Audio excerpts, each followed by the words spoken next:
Okay, in this video I'm going to do another tactics because it's been a while, and I'm going to go back to something I did a while ago, like probably about a year.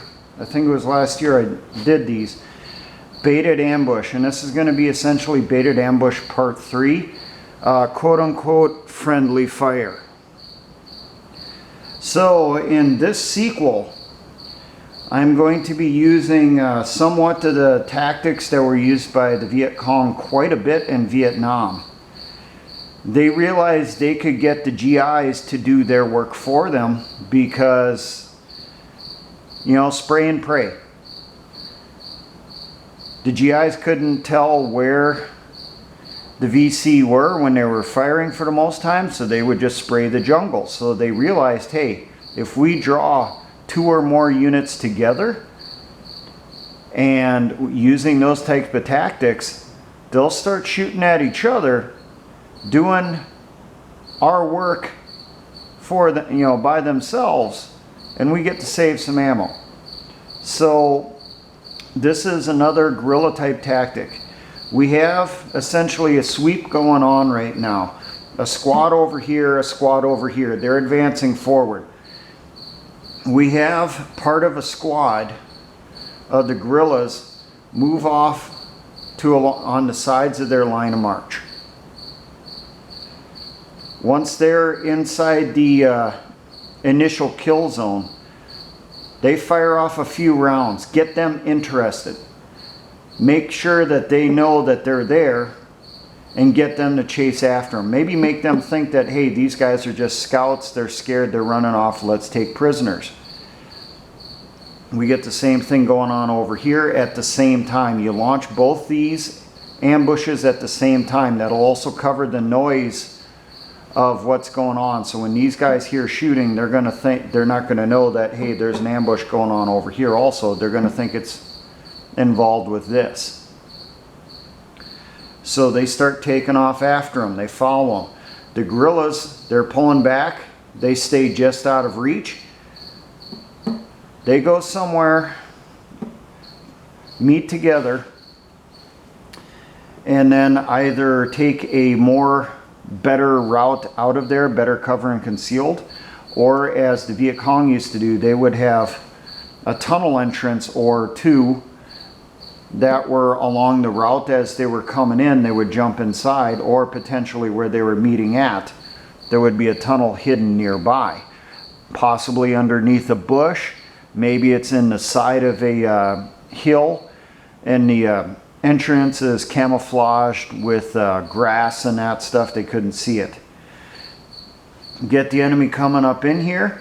Now when they're both in range, you got observation posted here somewhere, keeping watch. When these guys are within range of each other, you cause something to happen where they start open firing at each other.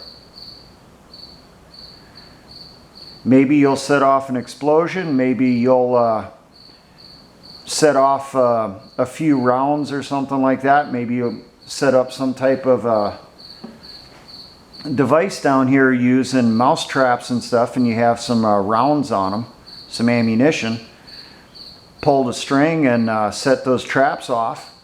They start firing off those few cartridge casings that are there.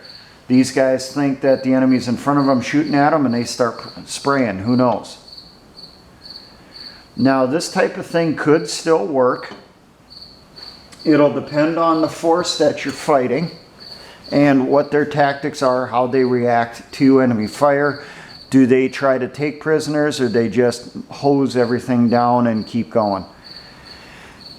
Another issue that could come up is if your enemy is using some type of system along the lines of a Blue Force tracker. Now, if they're dismounted infantry, they may not have it. But you never know, they're coming out with new technology all the time. Maybe the leader of the elements here could have some type of tablet or something with them that has a Wi-Fi type connection or internet type connection, some type of link, and he knows the position of the other unit at all times. Well, if that's the case, you're not going to end up with a friendly fire incident. He's going to know, hey, we're coming up on this side, and hey, we see the other squads coming up from over here. The only way you'll be able to get an enemy with that type of technology to actually fire on each other is if you have some type of major interference going on in here, giving these guys false information as to where the other element is. Not impossible. I'm sure there's some hackers out there that would be more than willing to help us out doing that. Get these guys messed up with one set of signals, these guys messed up with the other set of signals. Each element thinks the other is still far off to the flank, doesn't realize they're closing in on each other. It could still potentially work then. This type of tactic works best in heavy vegetation, so extremely tall grasses, thicker woods and that stuff where your visibility is really limited. If it's in a wide open area, it's obviously not going to work. They're going to see where you're going, where you're hiding, and they're going to see that the other element they're bumping into is their own people. Of course, one way around that, potentially, is the ambushing teams here wear the same uniforms as the enemy. They'll still be able to know each other and that stuff. They'll still have some way to tell, maybe some type of armband or something like that, that they can see that, hey, this is our people. Get them in here, start firing rounds in. They take off, they run, come in. They're confused. They've seen that the enemy had the same uniforms they're wearing, so then who knows, maybe still end up with the potential friendly fire situation. Another one that isn't really a baited ambush, but a friendly fire situation used by guerrillas is infiltrating the enemy's communications nets and putting in a call for indirect fire, artillery or mortars onto one of their own positions or their own elements. That has been done numerous times through history. It happened a lot during World War II. I do not doubt that it probably happened even in Vietnam.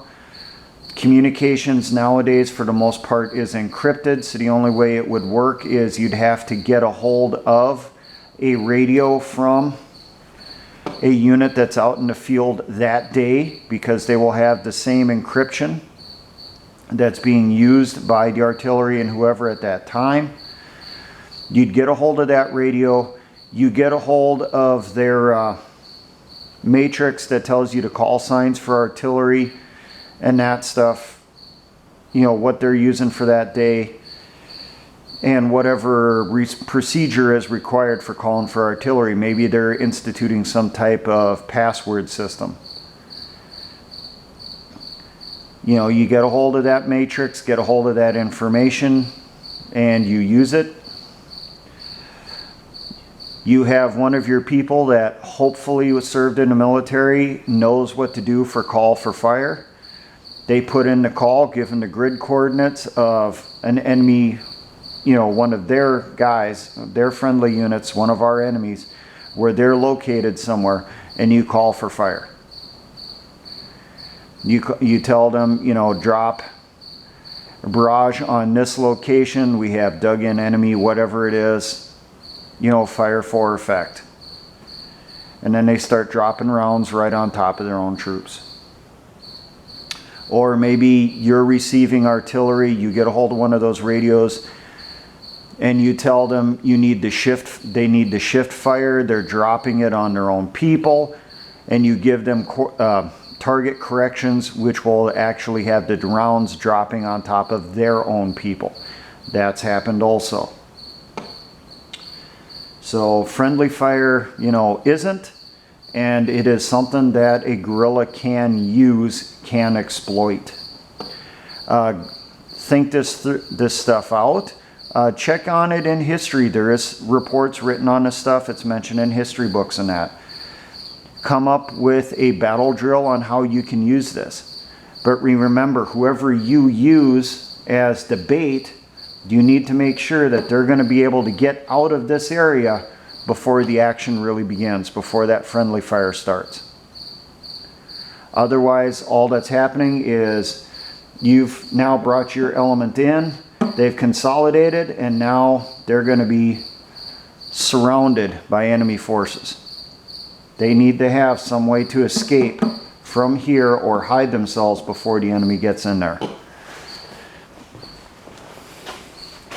Now, for all my engineer brothers in the Patriot and militia movements, always remember, essayons.